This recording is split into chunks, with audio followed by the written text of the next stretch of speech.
My name's Jonathan Gribbin. I'm the Director of Public Health for Nottinghamshire County, and I'd like to tell you about the COVID-19 Local Outbreak Control Plan for Nottinghamshire. It's all about containing the virus so that we can protect one another, safeguard our critical services, and enable our schools, our workplaces, our communities to flourish again. And the plan describes how we will do that in Nottinghamshire. It complements the national test and trace arrangements, and it builds on local arrangements with key partners like Public Health England, the district and borough councils, the city council and our local NHS. It identifies a range of settings such as schools, workplaces, universities, care homes and so on, which require specific plans to deal with any fresh outbreaks of the virus. It describes how we'll be monitoring on a daily basis to spot if there are any new outbreaks, and then coordinating action to investigate and deal with them, deploying extra testing capacity if we need to, or contact tracing as appropriate. The plan also deals with how we will continue to provide support for people who are made vulnerable because they need to self-isolate, and we'll be doing that through our community support hub. And we'll refine the plan as we go along to reflect the latest best practice and the information which government will be providing to the council. Finally, I want to acknowledge the lengths to which so many people and organisations have gone to already in recent months to stick with the guidance, to maintain social distancing of 2 metres wherever possible, to wash your hands thoroughly and frequently.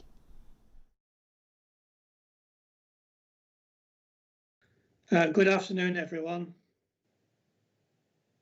Can you all hear me? Yes, good afternoon. Yes, sir. Good afternoon. Hello. Yes. Yes, sir.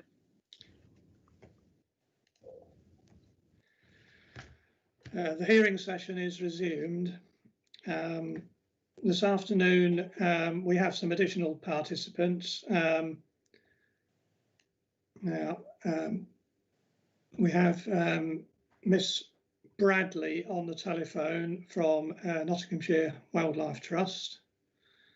And I understand we have representatives from Nottingham City Council and Rushcliffe Borough Council.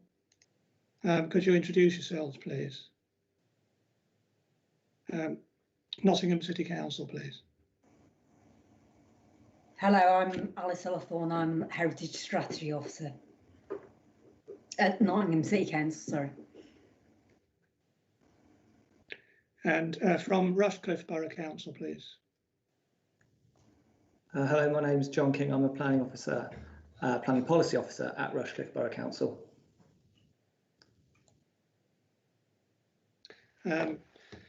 Is there anyone here from Historic England? Yes, sir. Okay.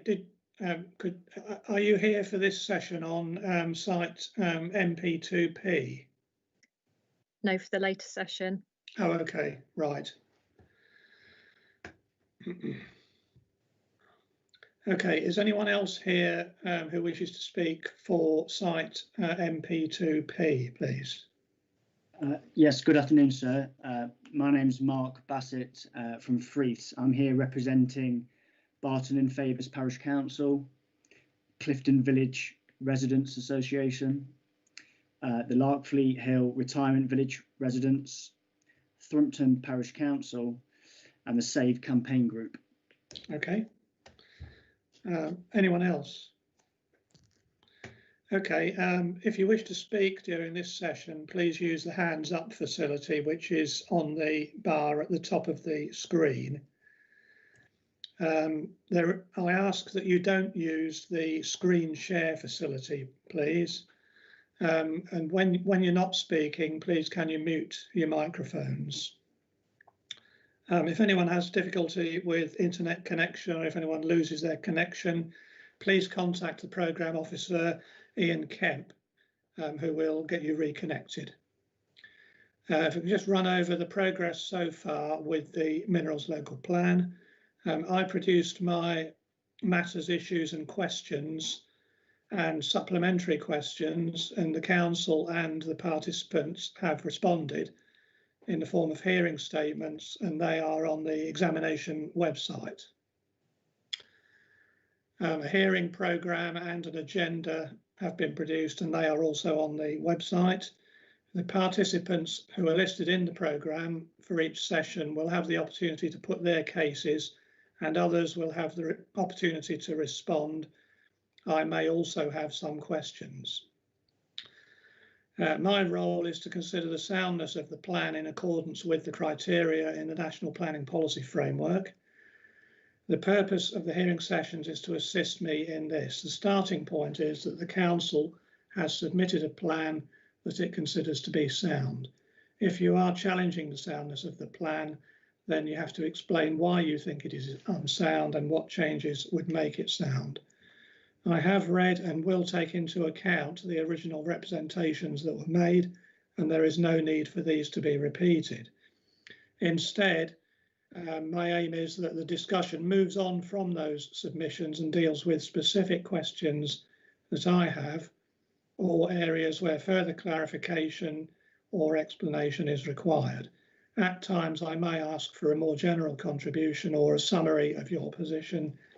Please keep your comments focused on the matter in hand and avoid commenting on unrelated matters.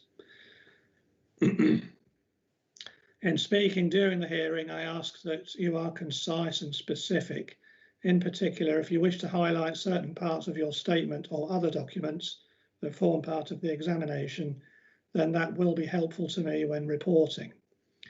Any questions that I may ask do not indicate any predisposition, and such questions are intended to provide clarification or further explanation and to test the evidence. The council has prepared a list of modifications to the plan based on the correspondence so far, and that is in the examination library.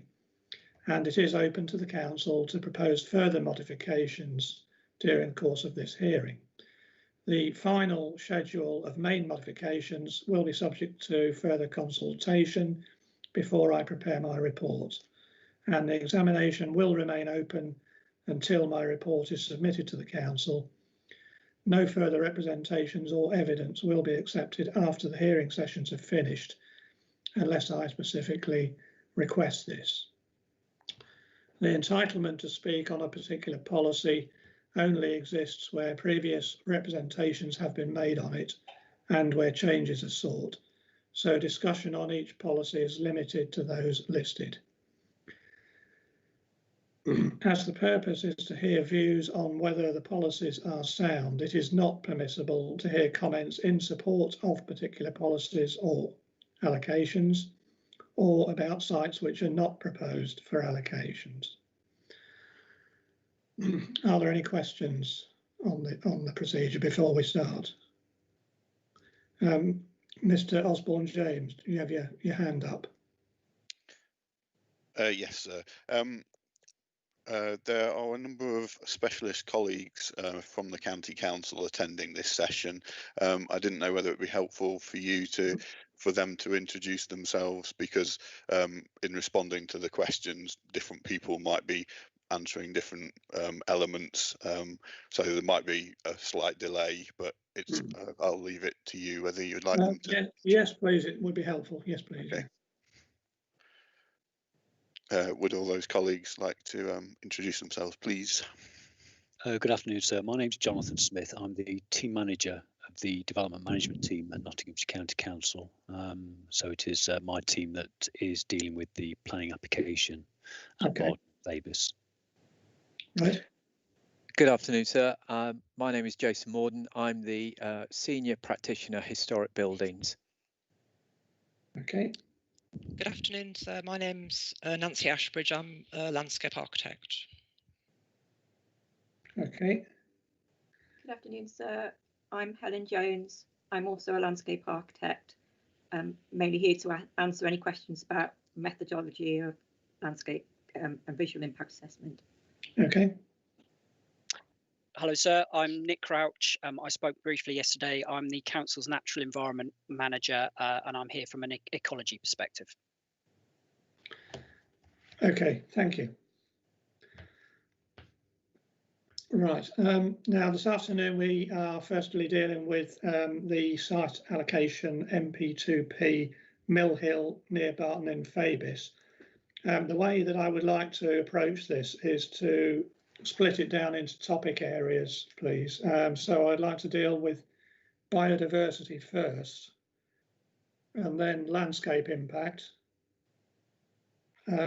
followed by heritage, and then finally green belt and any other general matters relating to the allocation. So if we could start with biodiversity, please.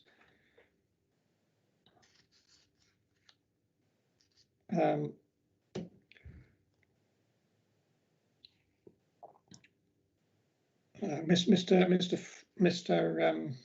Bassett, would you like to start off?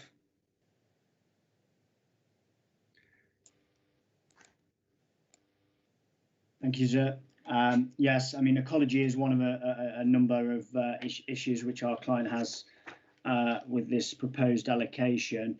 I'll keep the comments relatively short, but the sustainability appraisal shows, even with mitigation, a long-term adverse effect. And the SA lists a range of local wildlife sites affected. And we noticed that the Notts Wildlife Trust, raise, and maybe they might want to say more about this, but they raise a number of issues, including loss of and damage to the local wildlife sites and a number of priority habitats. And by comparison to other sites, sir, the impact on the by allocating this site at Mill Hill it is much greater, and that's one of a range of factors which, in the cumulative, we think justifies this site being omitted from the plan. Okay, Mrs. Bradley is on the telephone. Do you have any comments, Mrs. Bradley, on biodiversity?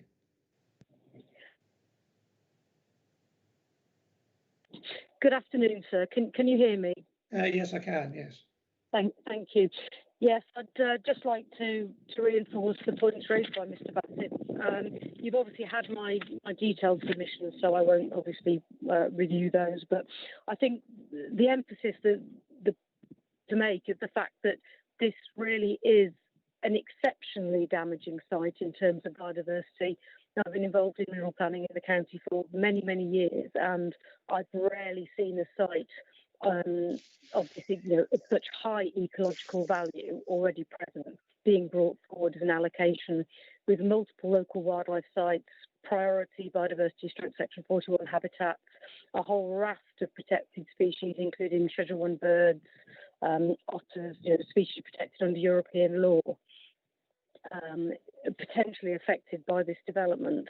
As you know from my previous submissions, I'm somewhat at a loss to understand how something that scored demonstrably lower in the SA process could have been allocated. And then, as we know from the application process that we're underway, that we're going through, there are a number of irresolvable issues which really reinforce the fact that Nottinghamshire Wildlife Trust does not believe this site should have been allocated in the first place, or have a draft allocation in the first place. So as I say, it's an exceptionally high value site compared to almost any other site I've ever seen allocated, actually, in the historically today. Okay, Mr. Crouch, could you clarify how many local wildlife sites would be directly affected? So this is the wildlife sites that are actually contained within the allocation itself. Hello, sir. Yes, I can. So there are, sorry, let me just get a plan up to assist me here. So There's the Brands Hill Grassland Local Wildlife Site, which is being crossed by the quarry access road, which would suffer direct losses due to the access road. And then part of, so I think it's possibly things have moved on in terms of the application boundary. So the applicant is now undertaking to remove the Brands Hill Marsh Local Wildlife Site from the extraction area. So that was previously going to be substantially lost. That's now being retained in its entirety. The applicant is also now removed a large portion of the Barton Flash Local Wildlife Site from the extraction area. I think roughly 3/4 of that local wildlife site are now being retained. And then there are a number of other local wildlife sites around the application area which are not being directly affected by the quarrying activities. Okay, thank you.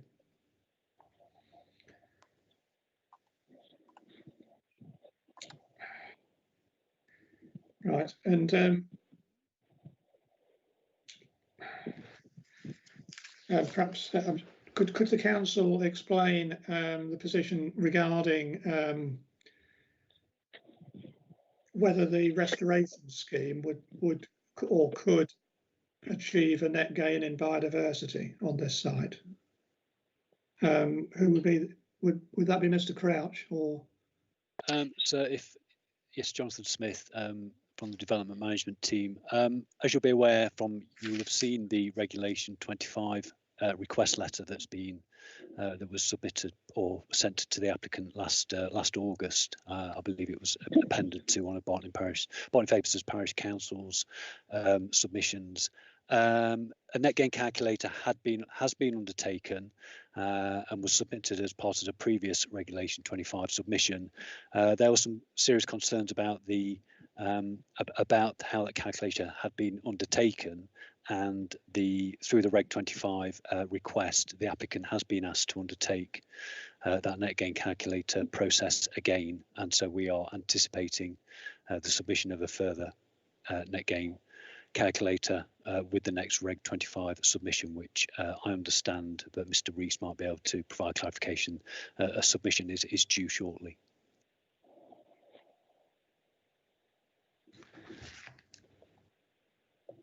Okay, is Mr. Rees, would you like to? Yeah, I can confirm that an extensive amount of work has been done over the past year or so. Obviously, things have been delayed somewhat over the past 6 months with all of the issues that we're all familiar with. But we are resubmitting the biodiversity net gain calculator. We've got a different group of ecological consulting to have some fresh eyes on the original work. And although the original work, we do stand by that, they have revised some of the figures in consultation with the various authorities and after having meetings with people like the Wildlife Trust. So the net gain calculator will be resubmitted, and it will confirm that there is a significant biodiversity positive net gain. So we're looking at somewhere in the region of 30% as a net gain. So I think from that perspective, we can comply fully with the biodiversity issues in relation to the operation of the site, the phased extraction of the site, and also the long-term restoration of the site. But I'm not quite sure if this is quite the forum that we need to be discussing all of the detail of this planning application. I'm happy to do that with you, sir. We are evolving this process in consultation with a variety of different experts, and we will be making a formal final Reg 25 submission over the coming weeks, I hope. Okay, well, there's no need. I don't think there's any need to discuss the planning application here. Mrs. Bradley, would you like to respond to the points that have been made?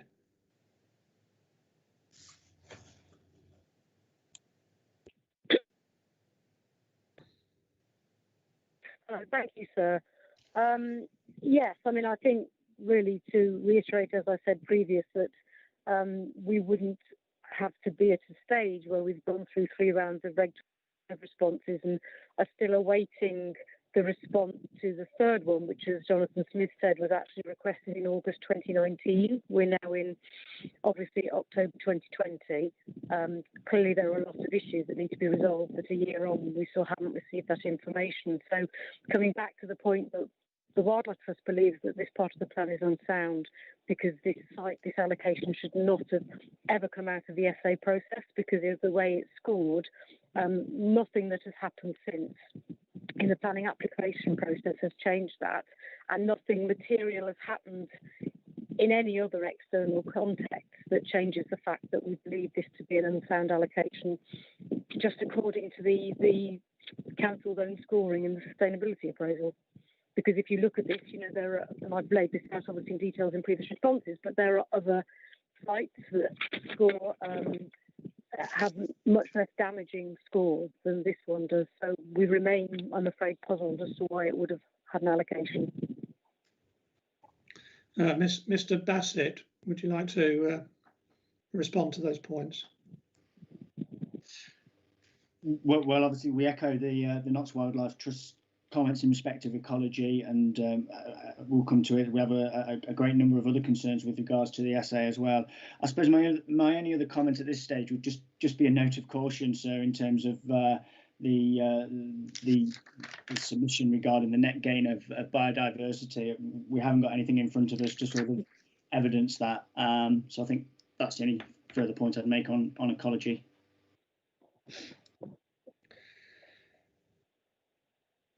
Okay. Question to the council. I would just reiterate that. Perhaps we should reinforce that too, sir, if I may. And appreciate I can't see you or your body language or what you're doing, so I'm having to guess when I can come in here. But yeah, absolutely. You know, promises that a new biodiversity net gain calculator had been done, and that myself and Mr. Crouch of Natural England and the other consultees, including the parishes, will agree with the figure that has come out of it, even if it's been done with a different set of consultants. As you'll appreciate, there isn't any situation of certainty whatsoever. That's merely the applicant's assertion. Okay, thank you. Mr. Keane, you wish to comment? So thank you. Just one observation, and then I'll invite Mr. Smith to just take a point, if I may. The first is that whilst the Wildlife Trust obviously disagree with the judgments that have been made by the council in terms of scoring in the sustainability appraisal, and that's very often the case, that people with different views on these things would have scored things differently. We talked yesterday about the approach of the SA and its methodology, etc. And so I can obviously ask Mrs. Haley to give you detail on judgments as to scoring, but it is at this stage that there are all sorts of reasonable differences that one might reach about how one scores a matrix in an SA, but this is an exercise that's obviously been undertaken by this council with some thoroughness and detail, as you're aware. And so that's the first point. Yes, okay, people will disagree about scoring, but you have the detail on the approach and the methodology this council has adopted. And the second is, I wonder if it might be helpful at this stage, so just to ask Mr. Smith to spend a little bit of time on the relationship of the application, such as it is now, compared to when a lot of people are talking about it a year ago, and the deliverability of this allocation, which of course is the primary focus for you today, so if I may say so. Yeah. And I suspect that's a point that will be just as relevant to heritage and landscape and other issues that you've identified as it is to ecology. And it may just help to set the scene a little. Yes, that would be helpful. Yes. Thank you, sir. Thanks, sir. Yes, I mean, as you'll be aware again, we have submitted we did submit a further Reg 25 request for additional information, and at around the same time we also sent a letter to the applicant setting out where we thought that there were harms arising from the planning application that had been submitted to us, and we submitted that. We submitted both the Reg 25 and the additional letter in the hope that it would result in in the applicant engaging with the issues that we had been raising for some time, and I can share some of the sympathies of some of the local the Wildlife Trust and other local groups, insofar as that the application has been a long time, but we felt that there is a deliverable scheme for this site. Clearly we haven't had the additional information in yet, and we would need to assess that, so I'm not drawing any conclusions, but we're trying to work with the applicant to work through, yes, what are a number of difficult and complicated issues, but that isn't unusual in minerals planning, it's not the first time that we've had issues such as these to deal with, and it won't be the last. And it's part of a development management team's function to try and resolve issues and try to deliver sustainable development, and that is what we're trying to do. We await the Regulation 25 submission with interest, and look forward to assessing it thoroughly, under the EIA regulations. Okay, thank you. Are there any other comments that anyone would like to make specifically about biodiversity? Okay. Okay, well, can we move on to landscape impacts then, please?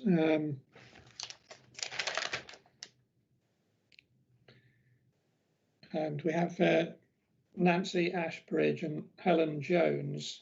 Would you like to just sort of describe the landscape impact of the proposal, please, in the short term and the long term? Are we talking about the planning application or the allocation? Really just the allocation. Yeah. I mean, you can refer to the planning application to as a way of illustrating the point, but really I'm only concerned with the allocation, not with the application. So it's the sorry, say the question again. I think the sustainability appraisal assessed landscape impacts, and I think it sort of gave a negative score for long-term landscape impact, and that's the basis for my question, really. What would be? I mean, I appreciate that there will be short-term impacts from quarry working and associated plant during the period of working, but what would be the landscape impacts in the long term? Yeah. Well, we did assess all of the allocations, and this site did have the highest score in terms of it would have the highest impact on landscape, and this is mainly due to the it has quite a strong sense of place, and it's flood meadow, which is reasonably rare in the Trent Valley now. It's so basically you would lose the floodplain landscape to open water and wetland habitat, which would have an impact on the landscape character, and the setting of the Clifton Hall in Barton Village, and in terms of visual impacts, there would be quite a substantial impact during the work and following the works as well, because of the change in character.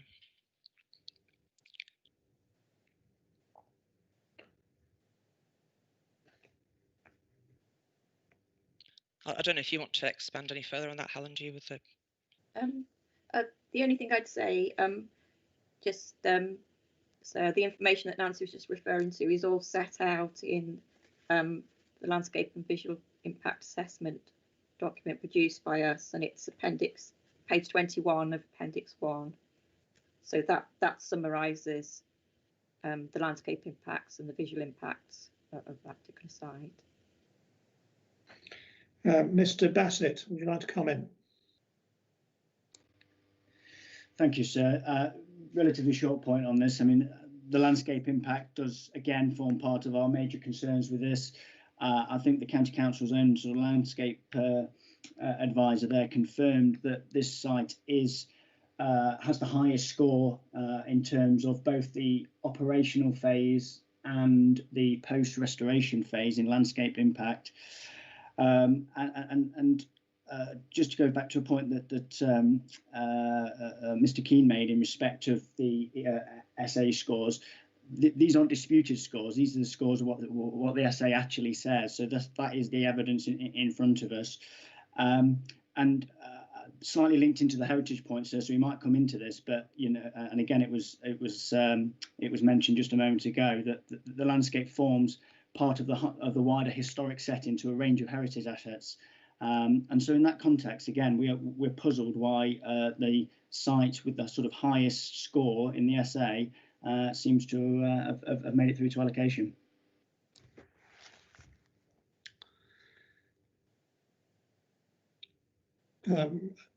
Mr. Keane.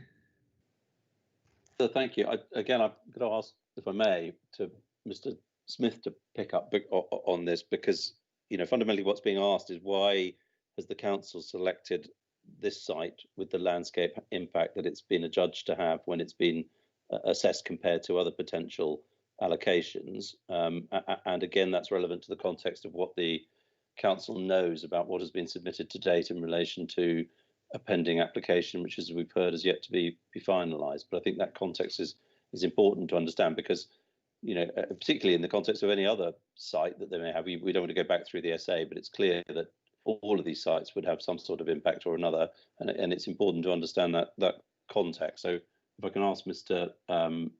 Smith to deal with that, please. Yes, thank you, sir. Yeah, I think it went through my mind that yeah, you know, sand and gravel workings by their very nature, you know, due to the relative shallow depth of the deposits, therefore they are significant land takes in their development, and they, you know, landscape impacts can be quite significant, you know, pretty much across the board, and this is no different. It would have to be, you know, it have to be weighed in the balance in terms of the planning application. And again, on the planning application, you know, we've had discussions with Mr. Ashbridge, which have then been relayed further with the applicant. And certainly we are looking to the applicant through the next Reg 25 submission, you know, to provide further mitigation. You know, I think there would be landscape benefits as well as ecological benefits from the retention of local wildlife sites across the site, and that has been put to the applicant. And my understanding is that will form part of the submission they are to make. We've also looked at areas of ridge and furrow close to Barton and Fabis village itself, and looking to retain some of those which would previously have been worked.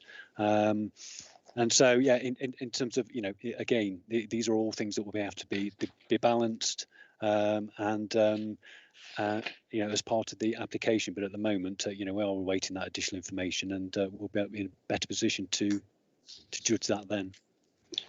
Okay, thank you. And Mr. Rees, please. Yes, thank you, sir. I just wanted to just go over some of the issues that have been raised. A lot of the SA scoring, you know, as has already been said, is a snapshot looking at from a broad overview of a site. And I wish to sort of confirm that in terms of the overall landscape, as mineral working in the Trent Valley is not unusual. Just on the other side of the river, the Wildlife Trust operate the Attenborough Nature Reserve, which is an internationally recognised site, and that site is 100 years, the result of 100 years of quarrying, of sand and gravel extraction, and that sand and gravel extraction only finished on the Attenborough site, I think barely 18 months ago. So the site is quite clear that landscape evolves, landscape changes, farming practices change, sites develop, minerals become part of the landscape, and then minerals are temporary use of the land, and then the land has to be restored.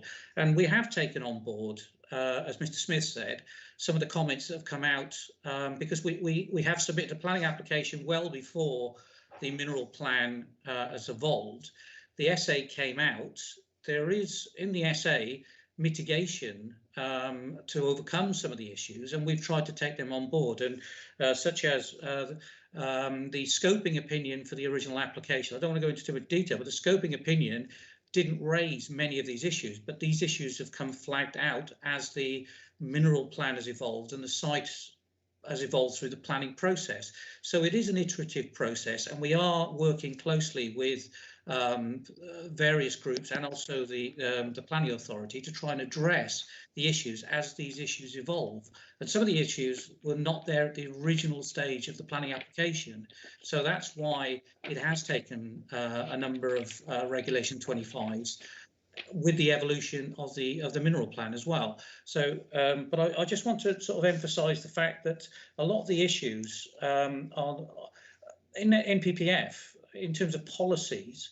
It just generally states about unacceptable adverse impacts on the natural, historic environment and human health. And we've got to understand that there will clearly be impacts when there are mineral operations, but whether they are unacceptable adverse, I think that is the question that we're trying to address.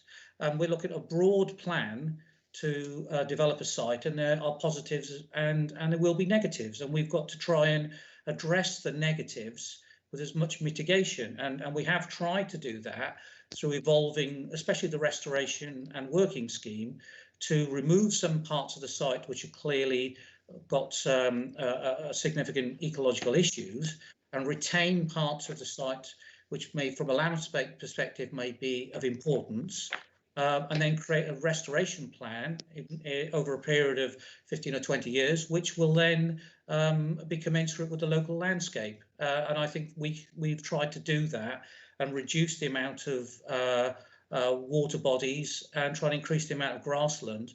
But that is an iterative process, and it just happens to have gone through various phases of Reg 25, and that's why it's taken so long. So I just want to emphasise that minerals in the Trent Valley is not unusual, and the landscape it creates can be managed to fit in with the overall landscape of the Trent Valley, and I think that's what we're trying to get to an end game on that basis with the restoration. Okay, thank you. I just have one question. In the site development brief for this site, it refers to a recommendation of the landscape character assessment to enhance the landscape character. How would the allocation be likely to achieve that enhancement? I think the main things that you could do is to keep as much of the ridge and furrow landscape as possible and the best quality,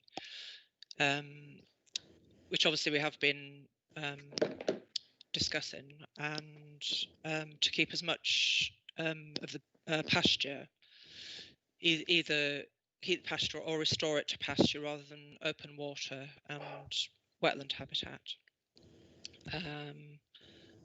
I think they're the main things, but things like keeping the original footpath routes and using the when you do tree planting, do the species recommended for that character area in the Greater Nottinghamshire landscape character assessment. Okay, thank you. Are there any further comments then on landscape impact? Okay, can we move on to heritage impact then? So just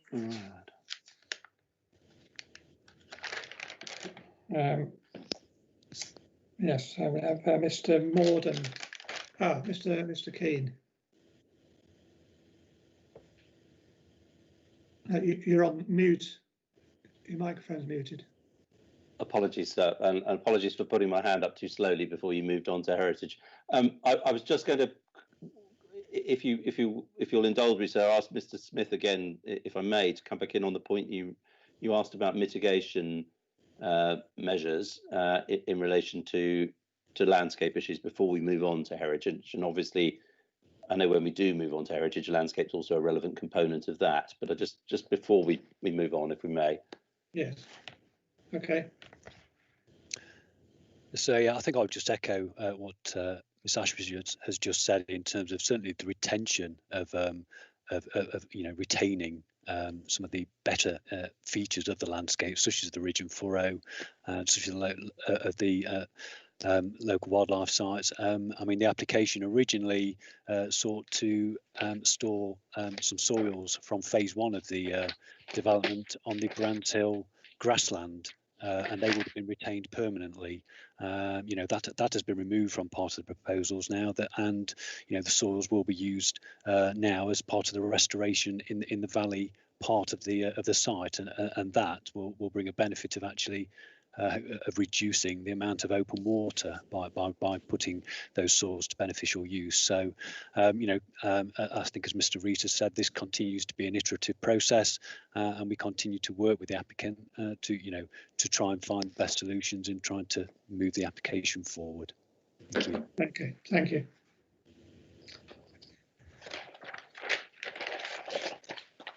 Okay, and with heritage then, Mr. Morden, could you just summarise the position with regard to impact on heritage assets? Right, so yes, sir, of course. We have considered the impacts, and they come very much down to the same sort of impacts that have just been discussed in terms of landscape. We have a slightly different perspective. The heritage perspective is that we are of the opinion that restoration to wet-based rather than a green-based agrarian restoration is still rural and riverine, and as such forms part of the wider heritage of the Trent Valley. As has already been pointed out by Mr. Rees, the fact is that gravel quarries are part of the heritage of this part of the Trent Valley. So post restoration, we are comfortable that the work will be of less than substantial harm. There will be a permanent change in the landscape, and it might be deemed harmful in some respects, in the sense that it's a loss of a landscape that is predominantly post 18th century. But in fact, we'll be restoring a landscape, or we could arguably be restoring a landscape that predates that. So that there's some harm, but not a substantial harm. We've concerned ourselves mostly with the impacts during the operational period, which we felt were more serious because of the noise, the industrial nature of gravel quarrying.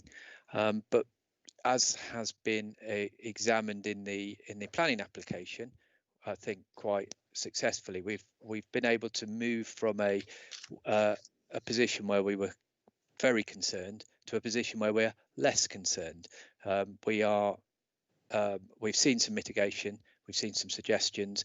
Mr. Smith's already mentioned those, all of which are helping to reduce the impacts and the levels of harm on the registered parkland. I should just say that is our primary concern here, has been the setting of the registered parkland, which forms, of course, the setting of Clifton Hall as well, and overlaps with the designated conservation area boundary. So the three layers of designation heritage asset are all there in the one boundary, if you like.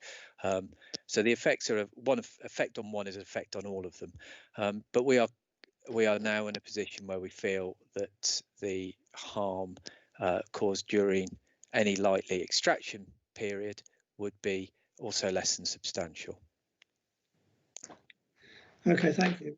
Mr. Bassett. Thank you, sir. Yes, I mean, some context here, of course. Paragraph 193 of the MPPF tells us to place great weight to heritage assets conservation, and as I know you'll be aware, the more important the asset, the greater the weight. We consider, and our clients submitted through their Regulation 19 submission, that substantial harm exists to the setting of Clifton Hall and the registered parks and gardens. And in respect to a Grade 1 asset like Clifton Hall, this should be wholly exceptional. Whilst we know that there's some debate amongst participants about the level of harm, we thought that the latest position, Mr. Morden perhaps has updated us, and I'd be interested to understand what's happened in the interim, but certainly going back to August 2019, the County Council's own development management team was deeming substantial harm during the operational phase, and a copy of the County Council's letters outlining that is appended to our Matter 3 statement, so our supplementary Matter 3 statement. So to clarify, I mean, at least at some point in time, we've had a local planning authority claiming substantial harm to a Grade 1 listed, the setting of the Grade 1 listed building. In that context, we're looking for, you know, a wholly exceptional case, and so the public benefits advanced both through the County Council's supplementary Matter 3 statement and the promoter's Matter 3 statement are wholly unconvincing, sir. They are generally very generic and could be public benefits that could be achieved elsewhere, in our view, through allocations of alternative sites. We can't see any justification whatsoever for a potential positive sustainability appraisal score. And once more, we say that heritage impact must weigh heavily against the proposed allocation. Okay, thank you. Miss Ullathorne, please. Hello, thank you, sir. Yes, as we said earlier, we very much believe that this is very much a landscape impact as well as heritage impact, and that's because of the striking topography of the escarpment, which actually brings greater value to that landscape along the Trent Valley, and any impacts that are had from that. We very much felt that any impacts, even with mitigation, would cause a negative impact that would be permanent and therefore could not be restored through mitigation measures. So we had a slightly different view to the county. Okay, thank you. Can I ask Mr. King of Rushcliffe Borough Council,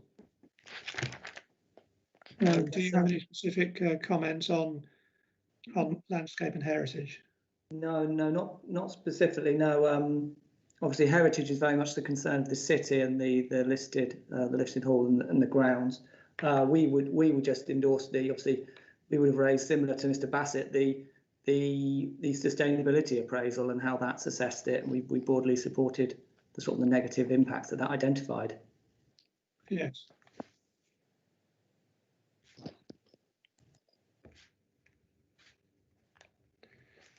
Okay, thank you. Mr. Keane.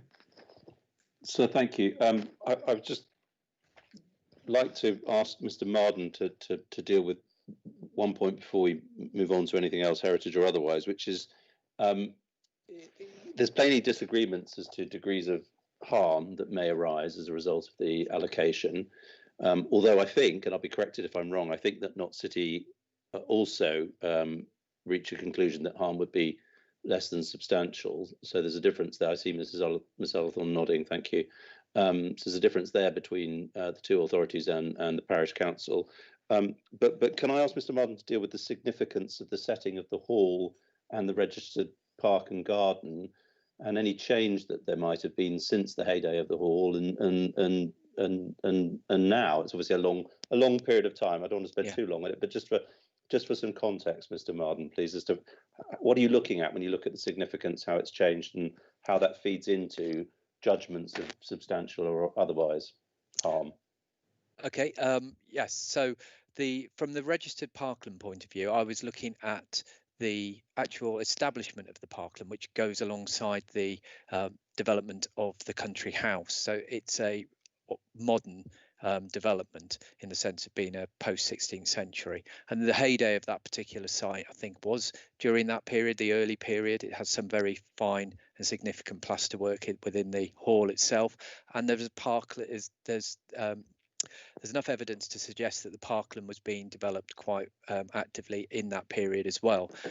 Parklands of that phase can be somewhat inward looking, but in this case we do have evidence that there was a folly, probably on the ridge end nearest to the allocation site, which would have looked out over the Trent Valley. So at that stage there would have been vistas and so on out over the valley. That's not the case anymore.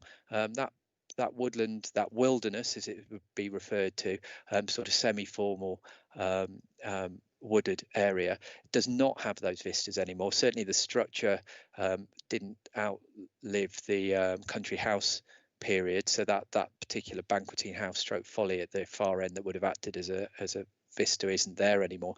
And the views out at the time of its heyday would have been very different to the views we get today. I mean, those views would have predated the Jessup work, the canalisation of the River Trent. It would have been a very wet environment at certain times of the year, hence the water meadows and their importance to agriculture. Of course, it would also have been during a period pre-enclosure. So we see, as has already been mentioned, there's ridge and furrow, fossilised landscapes of the coming through from the medieval period, which are associated with Barton and Fabus rather than the Hall, because they're an agrarian. They're part of the farming settlement of Barton and Fabus. Those are parts of that landscape that probably would be more contemporary to the Hall and its registered parkland at its heyday. Since the heyday, there's been a great deal of change, of course, during the 19th century, incredible amount in the Trent Valley, but also some of which we would consider historic in its own right. So the canalisation of the River Trent by William Jessup in 1796, that's what made the upper stretches that we would look out onto now navigable, and allowed for freight and industry to capitalise on the use of the river. So it is a changing landscape. I understand that water meadows are an important part of the views and the present views of the landscape, but that landscape view has altered over the last few hundred years, and certainly since the time of the heyday of the park. So that has affected obviously my own assessment of the impacts. Okay, very interesting, thank you.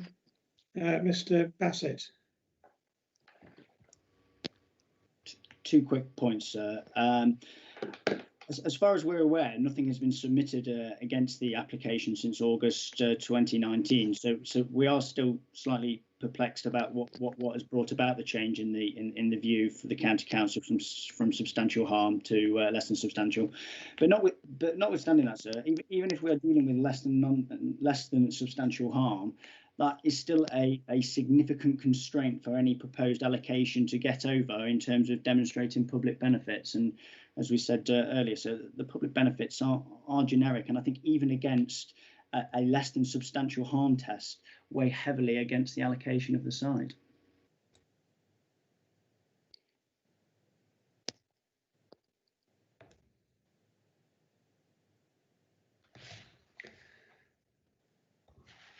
Would the council like to comment on that last point about the weighing the public benefit against the less than substantial harm?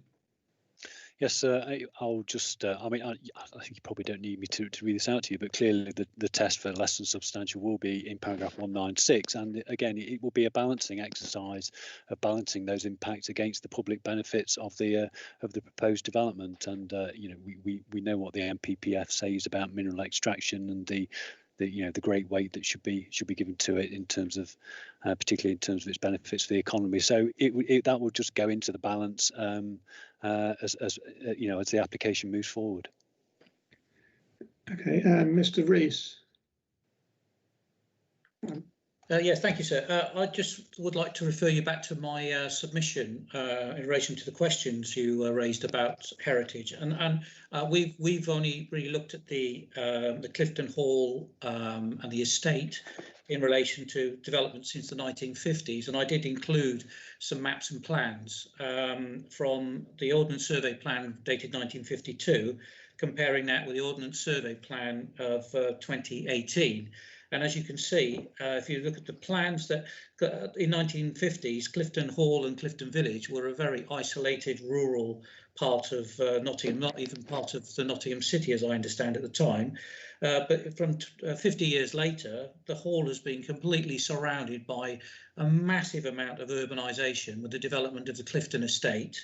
Adjacent to the Hall, directly adjacent, has been a development of Nottingham Trent University. Recent time, the Rushcliffe Borough Council have just permitted 3,500 houses and 20 hectares of industrial land just to the south of the Clifton estate.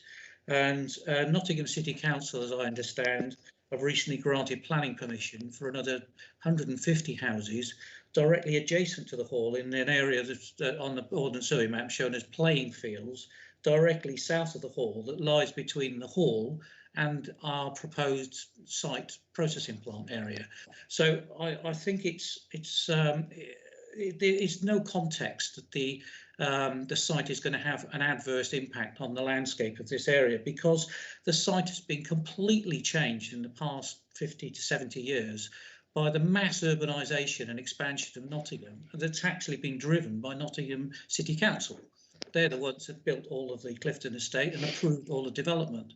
So, and a lot of that development has to be, minerals have to come from somewhere. And I would suggest that most of that was built with minerals sourced from the Attenborough quarry, which was just across the river on the edge of the city.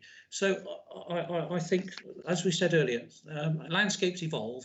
And in this part of the world, I think hundreds of years of non-development and 50 years of massive development, that the site is not going to have an adverse impact on the landscape, especially since the restoration will put the site back to something similar, but not exactly the same as what it is at the moment. Okay, thank you. Mr. Morden. Thank you, sir. I'm not sure I picked up on it properly in my last comments, but I think one of the reasons I'm comfortable that the all of the operational and the post-restoration phase is less than substantial harm, if there is harm, it is that the parkland itself has the registered parkland is not in pristine condition. It is not in a condition where some of its sensitivity would be at a very high level. If it was being maintained for heritage value, it would make it much more obvious in terms of visual impacts if we for the gravel extraction. As it is, it's largely been managed for non-heritage basis, so it's self-set trees. There's no vistas being maintained out of the site where there would have been in the past, and I wouldn't that has affected its sensitivity to change, which has been lowered. Okay, thank you. And Mrs. Allathorne, please. Thank you, sir. So I would just want to reiterate the fact that we believe this has an impact on the setting of the Grade 1 listed hall and the Grade 2 registered park and garden, and also in terms of the impact on setting. It's specifically about the impact on that lower those lower pastures below the wooded escarpment, and therefore the impact of the urbanisation of Clifton doesn't actually relate to that impact.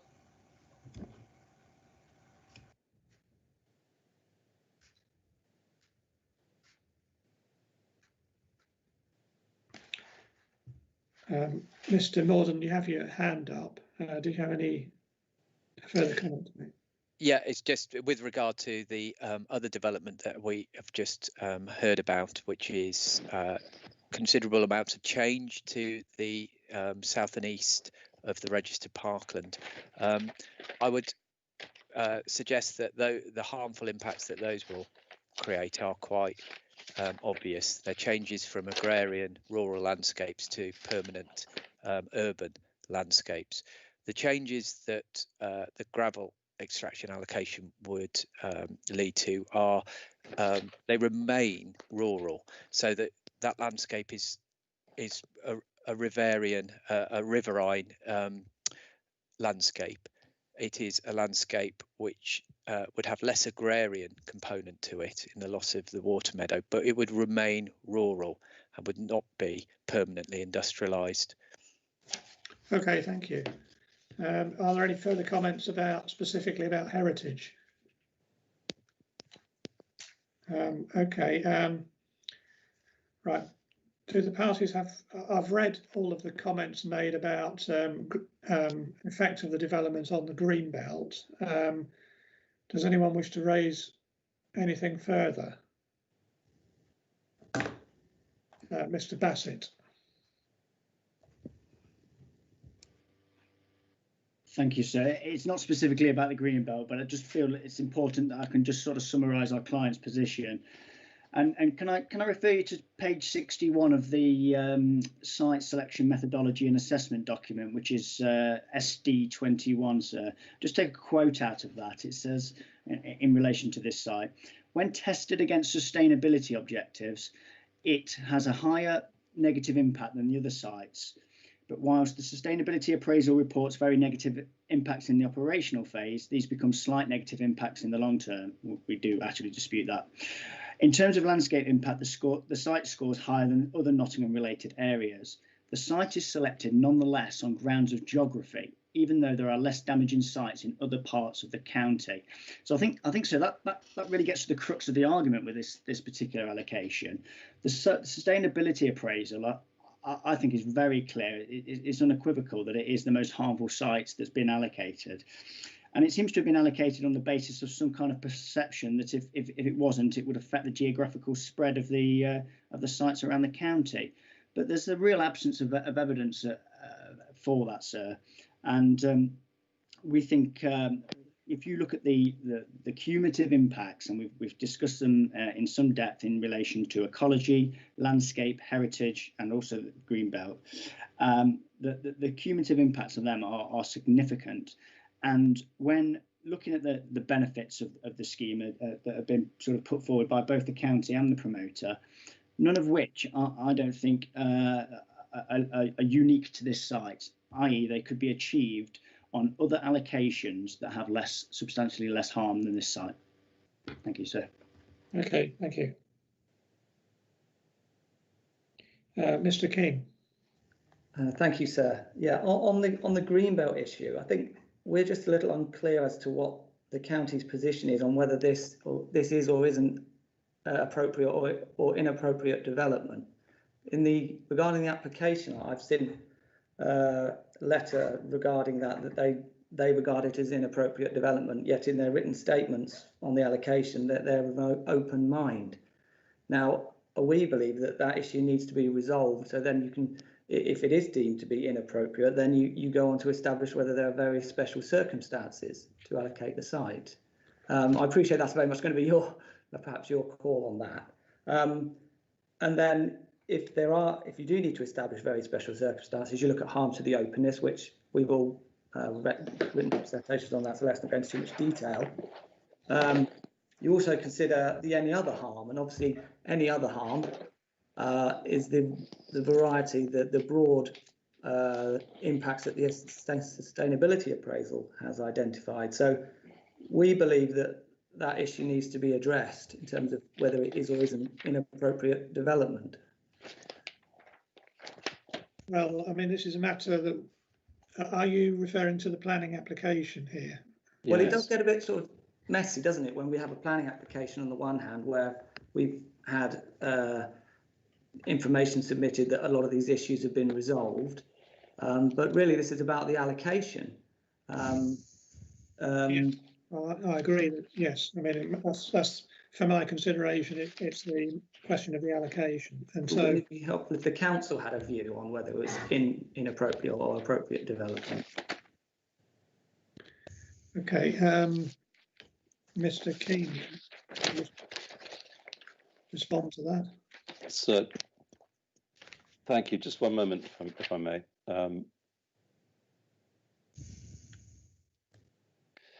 Yes, I think the point about that, sir, is that as we know, I'm just trying to find my reference in the MPPF, that certain forms of development are not inappropriate in that awkward way the framework puts it in the Greenbelt, provided they preserve its openness and don't conflict with purposes. And the first thing in the list of exceptions is mineral extraction. The bottom line as to whether any particular development is or isn't appropriate or inappropriate will of course depend upon a detailed analysis of the scheme that comes forward. But for the reasons that you've heard and set out in detail in the written submissions by the council, and I'll ask Mr. Smith to pick up on this in a moment too, the council is keeping an open mind as to whether the application itself could cause harm to openness such that it might be considered to be inappropriate. It simply can't bottom that out at the moment until everything is submitted and it's properly assessed. That doesn't mean, though, that the allocation is in any way, its deliverability is in doubt for the reasons that the council has set out. And indeed, it could be. I don't suggest for a moment, I don't want to get Mr. Rees excited, but I don't suggest for a moment that it could be deemed to be inappropriate, such that very special circumstances might need to come into play. But that could be a situation. But we're jumping ahead a bit rather if it's being suggested by the borough that we need to decide now whether or not an application is appropriate or inappropriate because of effect on openness. I can perhaps ask Mr. Smith to, I don't know if there's anything you wanted to add, if I may, sir. Yes. Yes, I mean, I did scratch my head when Mr. King seemed to be making a link between very special circumstances and allocations, which, the issue of openness, it will be a matter to be considered at the plan application. We've previously asked the applicant to have a look at ways in which they could address some of the openness issues that we have with the application, and they've already come back to us and made some and suggested some changes to the application. Just see if we can put. As I said earlier, it was previously originally proposed to retain a soil store permanently at the base of Brands Hill Grassland Local Wildlife Site.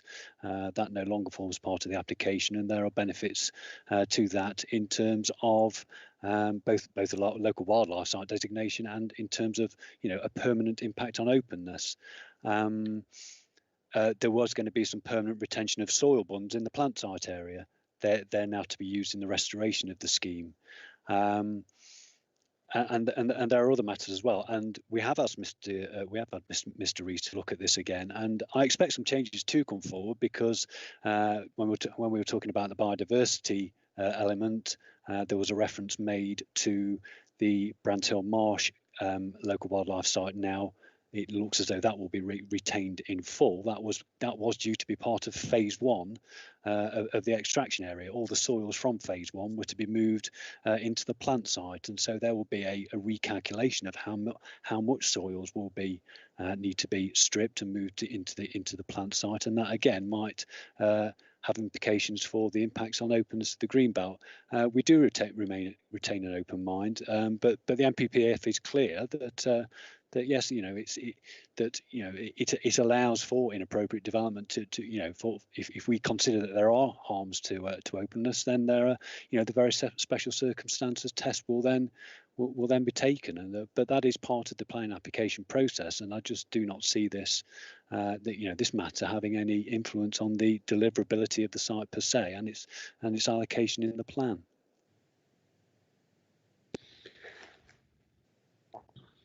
Mr. Rees. Yeah, thank you, sir. I would just like to guide you towards the recent Supreme Court judgment of the 5th of February 2020 with the Sam Smith Brewery and North Yorkshire.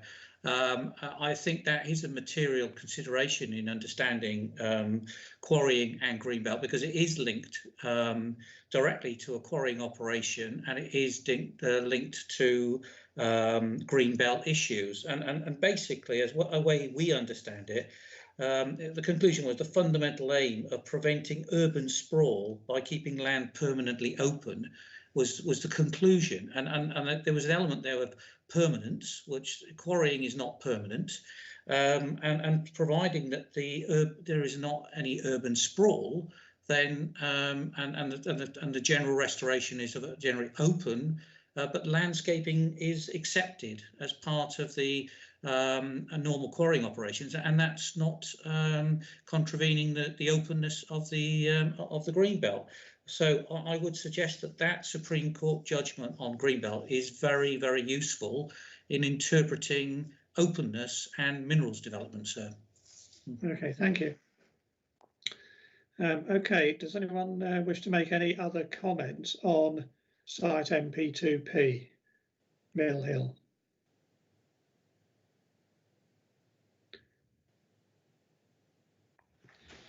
Okay, well, can we take a short break then, please? And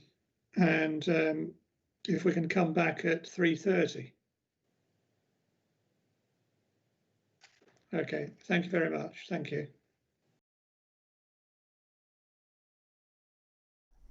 My name's Jonathan Gribbin. I'm the Director of Public Health for Nottinghamshire County, and I'd like to tell you about the COVID-19 Local Outbreak Control Plan for Nottinghamshire.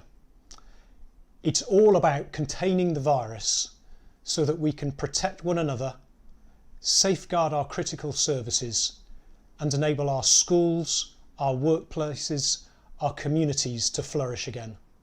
And the plan describes how we will do that in Nottinghamshire.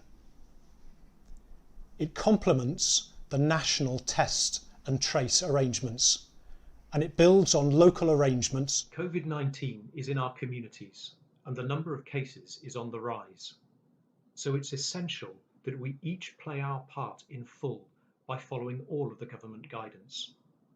Only by doing this can we keep our schools and businesses open. If you're young and healthy, you may feel the virus isn't a threat to you. But someone more vulnerable to coronavirus than you, perhaps someone closer to you than you realise, is depending on you to play your part in breaking the chain of transmission. So I'm asking everyone to do their bit. Stick to the rule of 6 for gatherings indoors or outdoors. Wash your hands thoroughly and regularly. Wear a face covering in enclosed spaces. Observe social distancing of 2 metres or 1 metre plus precautions where 2 metres really isn't possible. Follow all of the guidelines about car sharing. If you have symptoms, self-isolate and get a free test immediately. If we work together on this, we can control the spread of the virus. Thank you.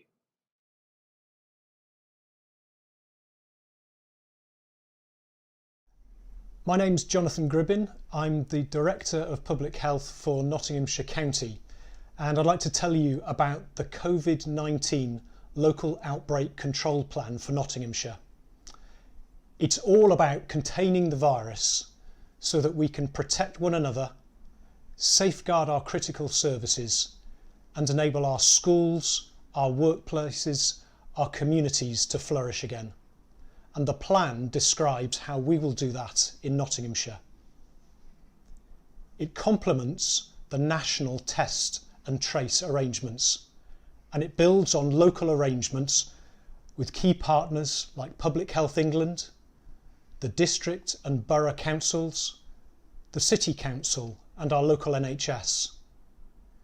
It identifies a range of settings such as schools, workplaces, universities, care homes and so on, which require specific plans to deal with any fresh outbreaks of the virus.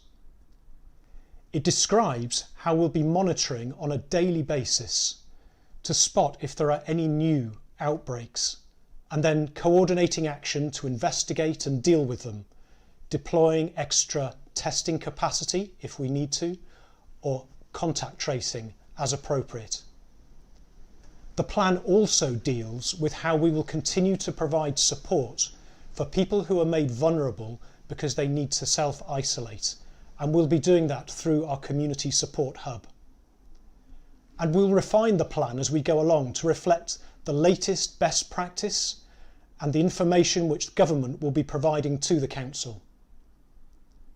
Finally, I want to acknowledge the lengths to which so many people and organisations have gone to already in recent months to stick with the guidance, to maintain social distancing of 2 metres wherever possible, to wash your hands thoroughly and frequently, to stay at home if you or someone in your household has symptoms, to get tested and to follow the advice that you receive when you get the result.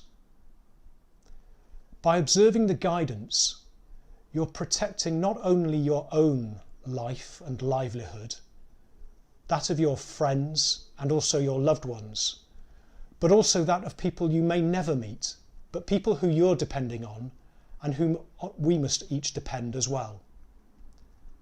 Your role in that is critical. Thank you for your help to contain the virus. This winter, more than ever, with COVID-19 still circulating, we need help to reduce all avoidable risks. You can help protect the NHS, social care and loved ones by getting the flu vaccine. You may be eligible for the free vaccine at your GP or local pharmacy if you are over 65, pregnant or have a long-term condition. Find out if you are eligible at nhs.uk/stay well.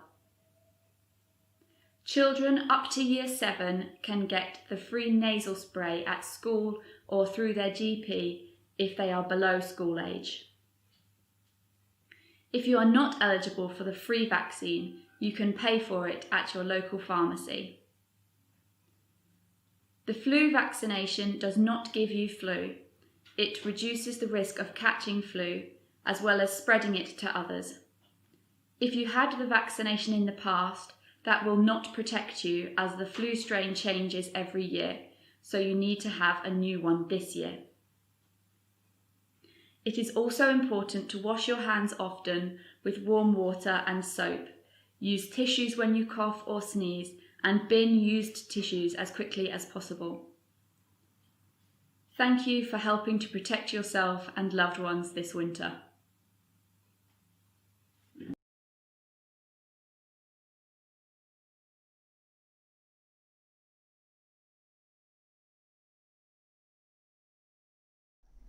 My name's Jonathan Gribbin. I'm the Director of Public Health for Nottinghamshire County, and I'd like to tell you about the COVID-19 Local Outbreak Control Plan for Nottinghamshire. It's all about containing the virus so that we can protect one another, safeguard our critical services, and enable our schools, our workplaces, our communities to flourish again. And the plan describes how we will do that in Nottinghamshire. It complements the national test and trace arrangements, and it builds on local arrangements with key partners like Public Health England, the district and borough councils, the city council and our local NHS. It identifies a range of settings such as schools, workplaces, universities, care homes and so on, which require specific plans to deal with any fresh outbreaks of the virus. It describes how we'll be monitoring on a daily basis to spot if there are any new outbreaks, and then coordinating action to investigate and deal with them, deploying extra testing capacity if we need to, or contact tracing as appropriate. The plan also deals with how we will continue to provide support for people who are made vulnerable because they need to self-isolate, and we'll be doing that through our community support hub. And we'll refine the plan as we go along to reflect the latest best practice and the information which government will be providing to the council. Finally, I want to acknowledge the lengths to which so many people and organisations have gone to already in recent months to stick with the guidance, to maintain social distancing of 2 metres wherever possible, to wash your hands thoroughly and frequently, to stay at home if you or someone in your household has symptoms, to get tested and to follow the advice that you receive when you get the result. By observing the guidance, you're protecting not only your own life and livelihood, that of your friends and also your loved ones, but also that of people you may never meet, but people who you're depending on and whom we must each depend as well. Your role in that is critical. Thank you for your help to contain the virus.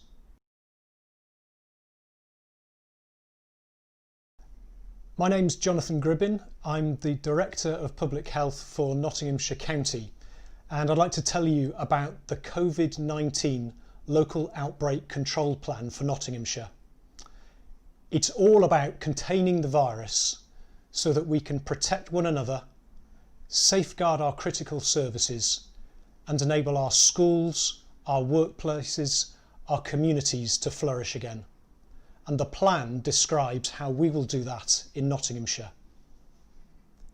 It complements the national test and trace arrangements, and it builds on local arrangements with key partners like Public Health England, the district and borough councils, the city council and our local NHS. It identifies a range of settings such as schools, workplaces, universities, care homes and so on, which require specific plans to deal with any fresh outbreaks of the virus. It describes how we'll be monitoring on a daily basis to spot if there are any new outbreaks, and then coordinating action to investigate and deal with them, deploying extra testing capacity if we need to, or contact tracing as appropriate. The plan also deals with how we will continue to provide support for people who are made vulnerable because they need to self-isolate, and we'll be doing that through our community support hub. And we'll refine the plan as we go along to reflect the latest best practice and the information which government will be providing to the council. Finally, I want to acknowledge the lengths to which so many people and organisations have gone to already in recent months to stick with the guidance, to maintain social distancing of 2 metres wherever possible, to wash your hands thoroughly and frequently, to stay at home if you or someone in your household has symptoms, to get tested and to follow the advice that you receive when you get the result. By observing the guidance, you're protecting not only your own life and livelihood, that of your friends and also your loved ones, but also that of people you may never meet, but people who you're depending on and whom we must each depend as well. Your role in that is critical. Thank you for your help to contain the virus. COVID-19 is in our communities and the number of cases is on the rise. So it's essential that we each play our part in full by following all of the government guidance. Only by doing this can we keep our schools and businesses open. If you're young and healthy, you may feel the virus isn't a threat to you. But someone more vulnerable to coronavirus than you, perhaps someone closer to you than you realise, is depending on you to play your part in breaking the chain of transmission. So I'm asking everyone to do their bit. Stick to the rule of 6 for gatherings indoors or outdoors. Wash your hands thoroughly and regularly. Wear a face covering in enclosed spaces. Observe social distancing of 2 metres or 1 metre plus precautions where 2 metres really isn't possible. Follow all of the guidelines about car sharing. If you have symptoms, self-isolate and get a free test immediately. If we work together on this, we can control the spread of the virus. Thank you.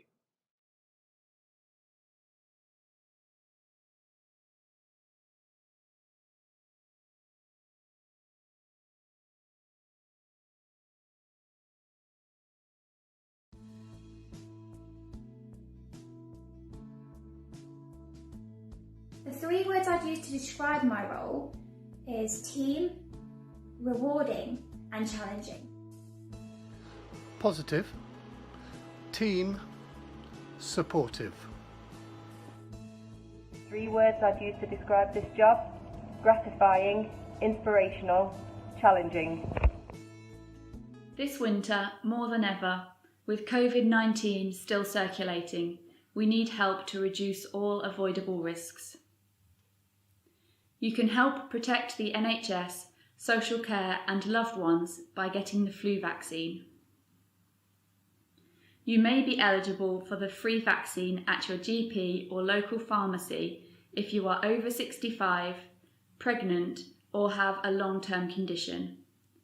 Find out if you are eligible at nhs.uk/staywell. Children up to Year 7 can get the free nasal spray at school or through their GP if they are below school age. If you are not eligible for the free vaccine, you can pay for it at your local pharmacy. The flu vaccination does not give you flu. It reduces the risk of catching flu as well as spreading it to others. If you had the vaccination in the past, that will not protect you as the flu strain changes every year, so you need to have a new one this year. It is also important to wash your hands often with warm water and soap. Use tissues when you cough or sneeze and bin used tissues as quickly as possible. Thank you for helping to protect yourself and loved ones this winter.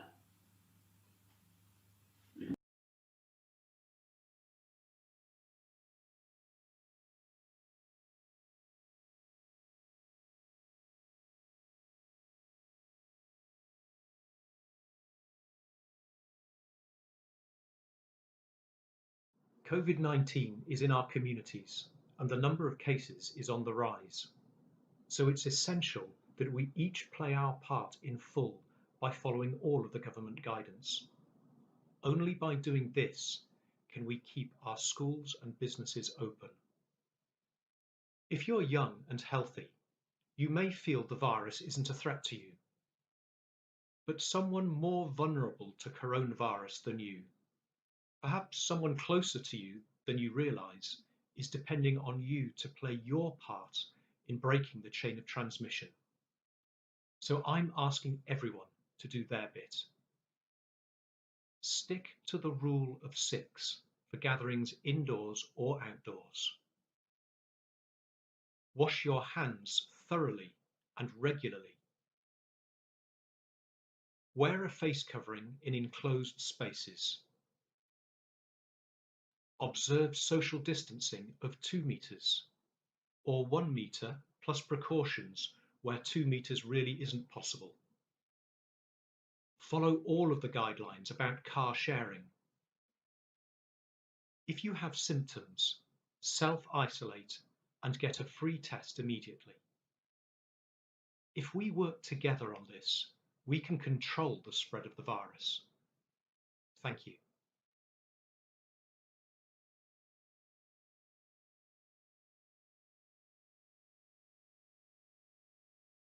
This winter, more than ever, with COVID-19 still circulating, we need help to reduce all avoidable risks. You can help protect the NHS, social care and loved ones by getting the flu vaccine.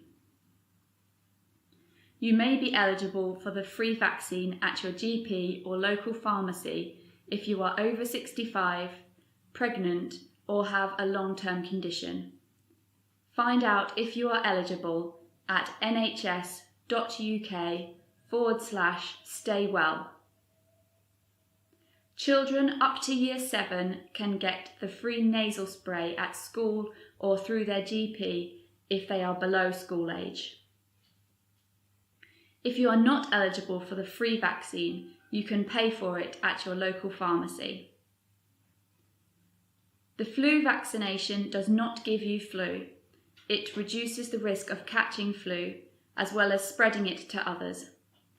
If you had the vaccination in the past, that will not protect you as the flu strain changes every year, so you need to have a new one this year. It is also important to wash your hands often with warm water and soap. Use tissues when you cough or sneeze, and bin used tissues as quickly as possible. Thank you for helping to protect yourself and loved ones this winter.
Good afternoon. This is the second part of the afternoon session, and we will look at minerals provision policies MP3 to MP11, please.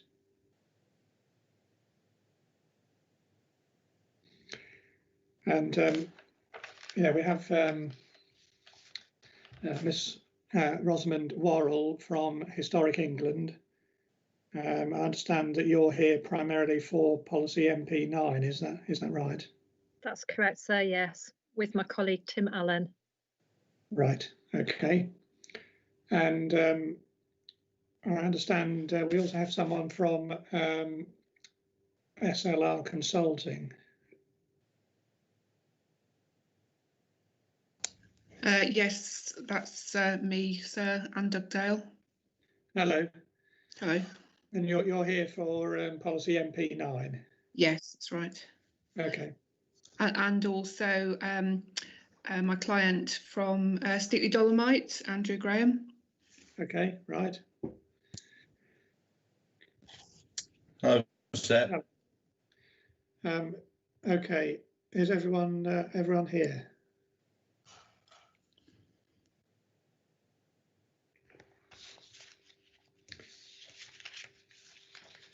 Hello, sir. Yes, I believe so. We have lost a few people, but I believe that predominantly their interest was in the was in the Barton site. So I would expect that. So I am assuming that we are all now present.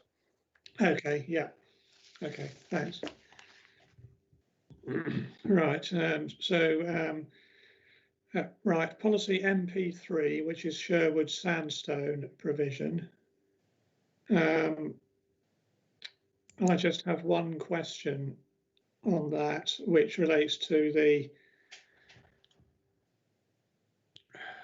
MP3, mind you. I understand that this has actually got planning permission now, hasn't it, this site? This is site reference Bestwood 2, MP3D. No, sir, that was the Bestwood 2 East site, which was next, sort of effectively next to the MP3D of course, allocation. Yes, sorry, yes. Right, Bestwood 2 North. This site is within a local wildlife site. So could the council please comment on how the restoration scheme would compensate for the loss of the wildlife site? I can talk more generally about the site. Obviously, the restoration of the scheme would be at the planning application stage. So in terms of the Sherwood sandstone, it's obviously an important mineral worked in Nottinghamshire, and these reserves are allocated to supply a steady and adequate supply over the plan period. Obviously, the site allocation and the need for the mineral has to be assessed against the possible impacts on the biodiversity. The site is within part of the Longdale Plantation local wildlife site, as is mentioned, and it would result in the loss of approximately 15% of the site. As I say, the site assessment process considered those impacts, but it was felt necessary to allocate that site. In terms of the Bestwood 2 East site that got permission, I think it was last year, a number of sort of mitigation measures were implemented through the restoration of that site. I see that we've got Nick Crouch on the call. I didn't know whether Nick could sort of possibly identify a few of the mitigation measures that were implemented as part of that application. Yes, I can do, yes. So the mitigation measures included allowing for the recreation of woodland within the restored quarry to effectively offset the woodland loss. That included the salvage of some woodland soils, also the salvage of some woody material. So I believe that a number of tree stumps were effectively translocated into the restored quarry area and left as standing monoliths to provide habitat, and obviously new trees planted around those. In accommodating that new woodland planting, there was a reduction in the amount of heathland that was going to be restored within the quarry. So to account for that fact, the applicant is undertaking the creation of heathland on an off-site location in their ownership. Okay, thank you. I have no further questions on MP3. Does anyone else wish to raise anything? No? Okay. Policy MP4, crushed rock. Does anyone have any comments on that? Okay. MP5, that's secondary and recycled aggregates. MP6, brick clay provision. MP7, gypsum provision.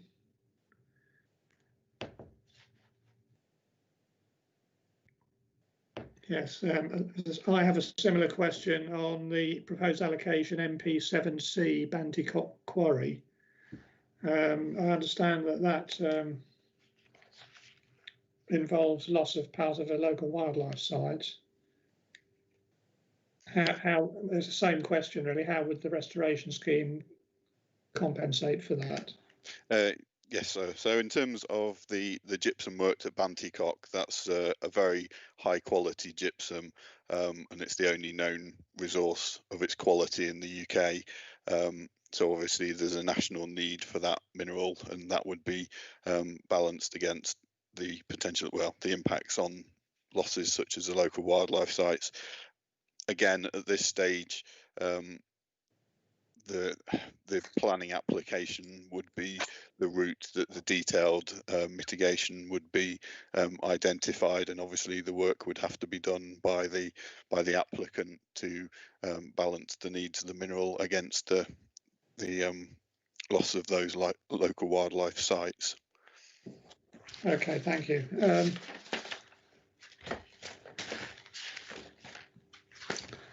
One further question: are there any heritage assets actually within that proposed allocation?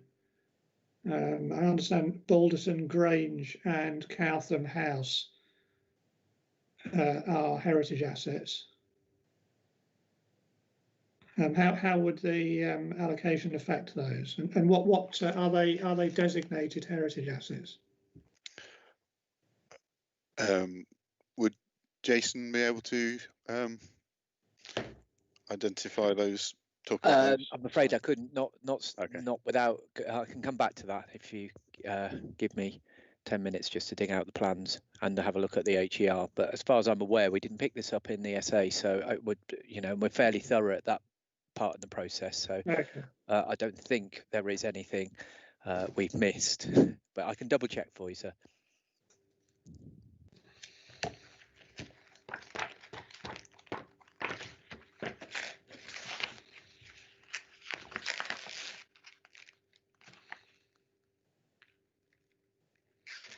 It's just that, yeah, I think where I got that from, it's in the development brief, and it just says direct and indirect impacts on heritage assets at Balderton Grange and Cowtham House should be considered.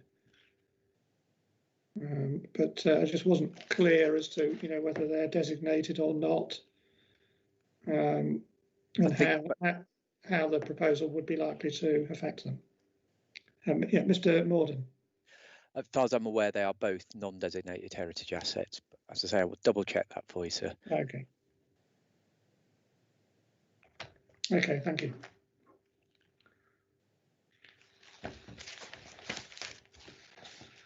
Right. Any other questions on MP7? No. MP8, silica sand.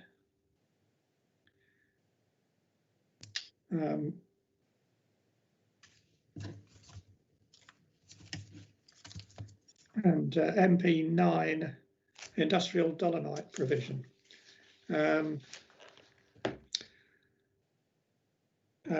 Miss Worrell, would you like to state your case on this particular policy? Yes, thank you. Clearly, our position is also set out in our written submissions to the plan consultations and also in a hearing statement. So I won't go into too much detail on those, but essentially, due to the location of the mineral deposit within the county, the area highlighted for safeguarding of the mineral on the publication plan policies map, in effect creates a de facto site allocation, which is then addressed through a generic policy set out in MP9. So planning policy guidance indicates that a minerals plan should, in order of preference, designate specific sites or preferred areas or areas of search. And it just seems to us that the plan does not do this in respect of dolomite. So in the area that's identified around Holbeck, we've got designated heritage assets, and that includes Cresswell Crags, which is scheduled monument SSI, also falls within conservation area. And it's not clear how the assets have been considered in the plan process. So the significance of the crag should not be underestimated, as we set out in paragraph 3.2 of our hearing statement. We would also wish to refer you, sir, to the heritage impact set out in our hearing statement in paragraphs 3.5 and 3.6. So the setting of the asset has already been substantially eroded through extraction work to the north, linked to the Whitwell Quarry in Derbyshire County Council area, and that's leaving the identified safeguarded area to the south as, crucially, the sole opportunity where the experience of the crags can take place in terms of understanding that wider landscape and how that landscape was utilised, you know, and forming a crucial part of its setting.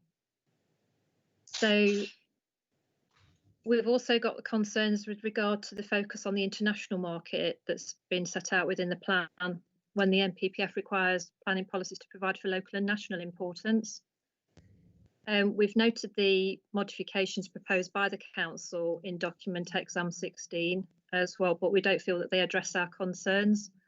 So in conclusion, we were still of the view that the plan can't demonstrate a positive approach to the historic environment, and we would respectfully suggest that in order to address the issues of soundness, policy MP9 should be deleted from the plan. Okay, so if policy MP9 were to be amended, I mean, would that overcome your concerns? It's unclear how that could take place, because it has come down from something from the earlier minerals plan that was withdrawn, where it was a site allocation and we had an objection. It's then fallen back to be more of a generic policy, and we understand from the council, and I fully appreciate Steve may wish to correct me on this, that the generic policy would be in place, but then the historic environment policies to come into play and be read as a whole. It's just unclear without having any work as part of that plan process with regard to the historic environment in particular, if say it did come down to a planning application stage, of how then paragraph 205 could be utilised in the MPPF, I guess, with planning applications. We haven't referred to that in our hearing statement, but it just seems to be a little bit of a dichotomy. Okay, Mr. Graham, did you wish to speak? Hello, sir. No, the only thing really I was just wanting to make sure was clear was the importance of the mineral and the production of dolomite, as it's the only place within the UK where it's produced, and it's a very high quality dolomite that's used in the production of steel and, more importantly, in the production of refractory materials. And has been allocated, you know, by the government itself, has allocated it as a important business to continue throughout the recent pandemic and COVID issues. So it is a highly important mineral that we, you know, and product we produce, and more than 50% of it is used within the UK itself. And really, the quality of the dolomite in the area, you know, we, under current planning regulations and already the restrictions that are already in place, you know, we would obviously adhere to those, and I think would already take into consideration the concerns of the of other parties. Okay, would the yes, Mr. Allen.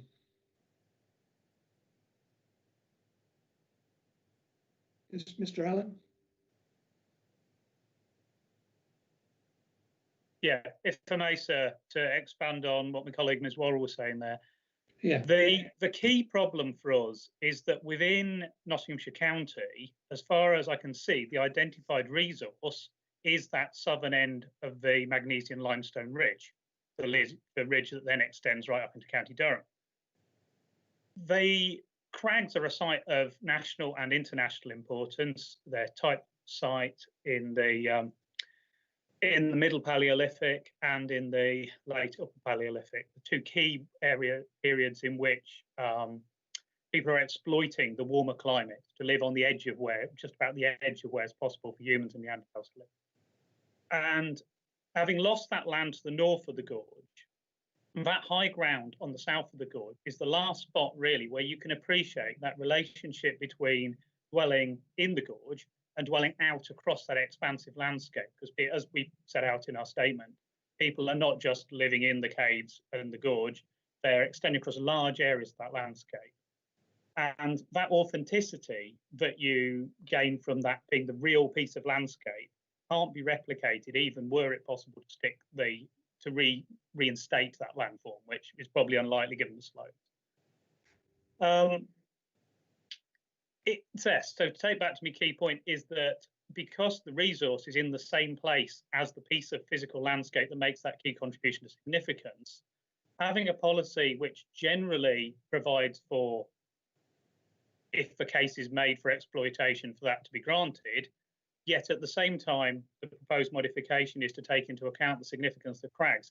We don't think that that's sustainable, since there is no, once you've set out the principle of dolomite exploitation within Nottinghamshire, rather than looking at other sources to the north, there really isn't, as far as we know, anywhere else that those applications would be landing other than in that land at Holbeck. Hence why we see it as almost a pseudo allocation. And we would see that as likely to cause substantial harm. So there seems to be a direct line of causality between having the policy, accepting the policy, and ending up with substantial harm to the nationally and internationally important heritage assets. And that seems to be an unacceptable degree of harm. So are you saying that any extraction of dolomite in Nottinghamshire would inevitably cause harm to the heritage asset? Is that what you're saying? You're not saying that my current understanding of where dolomite in Nottinghamshire, on the Nottinghamshire side of the crags, because it forms the county boundary, where that could be extracted, I'm not aware that it's likely to be anywhere other than in the Holbeck area, and any extraction there is likely to cause substantial harm.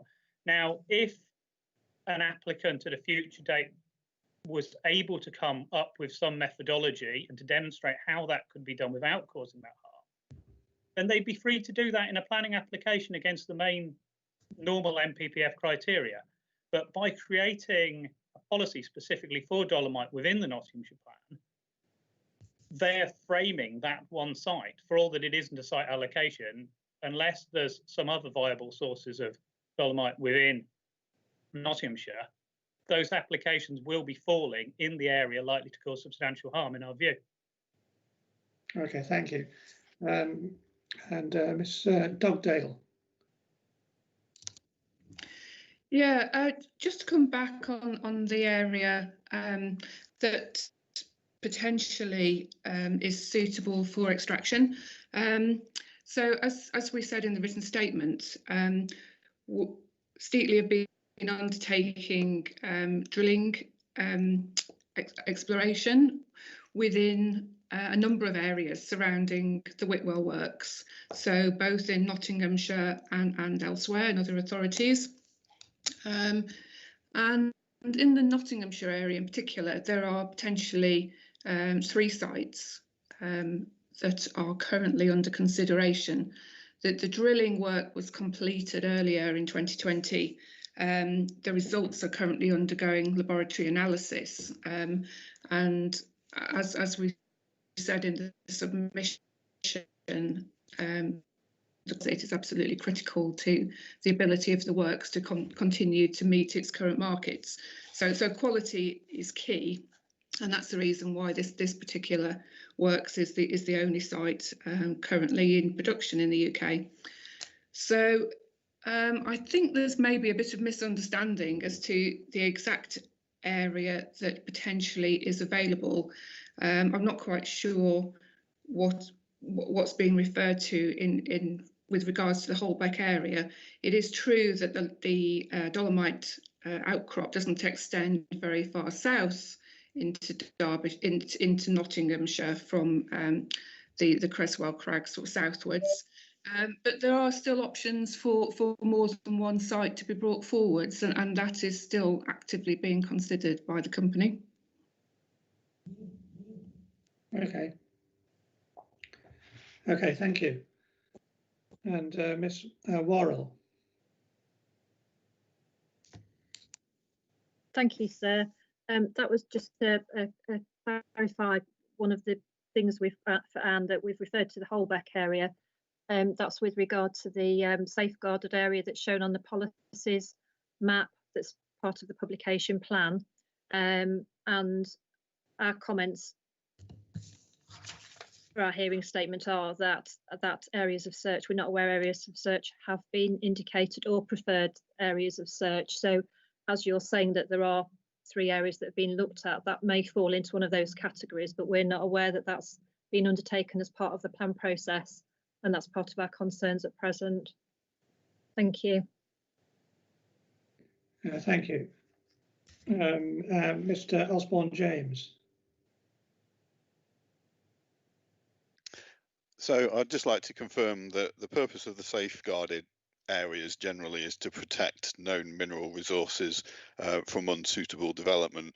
There's no presumption in favour of any development taking place in those areas. It's simply to protect that mineral from impacts such as housing or any sort of built development that would sterilise that mineral.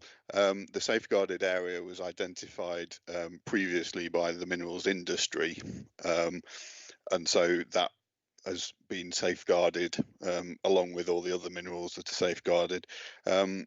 We don't feel that it's appropriate to delete the policy from the MPPF as the resource exists, delete the policy from the plan, as the MPPF requires minerals plans to include policies on minerals extraction, and therefore if there wasn't a policy, then clearly there would be a policy gap in the plan. So I don't feel that we are, by safeguarding that area, creating a de facto application, and any application that would come forward would have to meet the tests in the plan in terms of the other DM policy, the sort of suite of DM policies, key one being DM6, the historic environment, and the tests that are in that, but obviously all the plan would need to be read as a whole, so any application would have to justify why, if it came forward in that area, how it could outweigh the impacts on the historic environment or the measures that could be undertaken.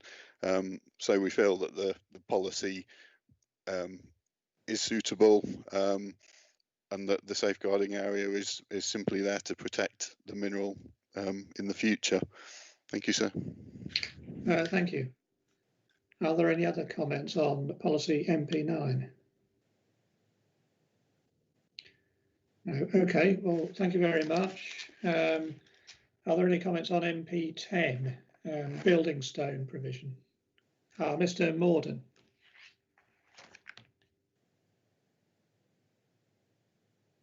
Hello, sorry, yeah, this was I was just confirming with regards to Banticock Quarry South MP7C that the 2 assets that were referred to in the brief are non-designated heritage assets.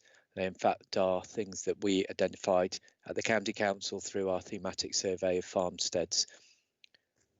Okay. Thank you.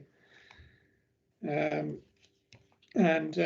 finally, for today, policy MP11, which deals with coal. Are there any comments on that?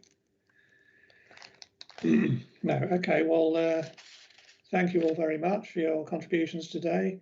And so that finishes today's session. The next session is tomorrow morning at 10 o'clock. And that deals firstly with policy MP12, oil and gas provision. And then we'll go on to look at development management policies and the site development briefs. So are there any questions before we finish for today? No? Okay, well, thank you all very much. And the hearing is adjourned until 10 o'clock tomorrow. Thank you. Thank you. Thank you. Bye-bye.